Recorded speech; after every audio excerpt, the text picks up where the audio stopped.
Aha, bizə nə verib? Cisim 9 metr hündürlükdən sərbəst düşür. Yer səthindən hansı hündürlükdə cismin kinetik enerjisi onun potensial enerjisini 2 dəfə çox olar. Yəni bizə böyük H verilib 9 metrdir.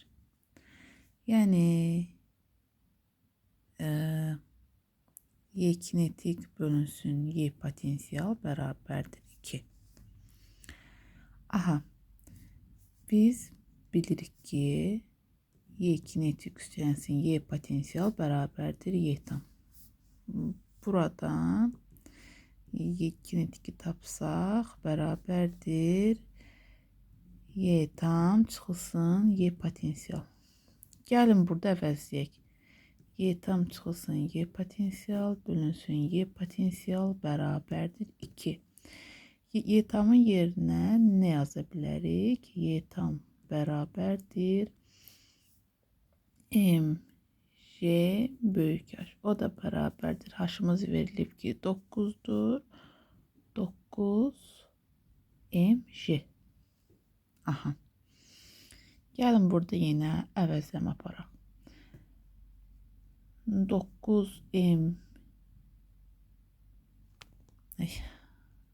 Aha, 9 mj çıxılsın Y potensialımız nədir? mjh bölünsün mjh bərabərdir 2. Neyniyək burada?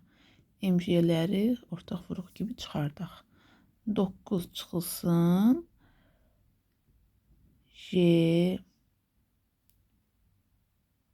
Ay, 9 çıxılsın H bölünsün mjh. Mj'lərimiz getdi. Aha, nə qaldı? 9 çıxılsın H bərabərdir 2H. 3H da bərabərdir 9'a. H da bərabərdir 3'ə. Cavabımız B variantıdır.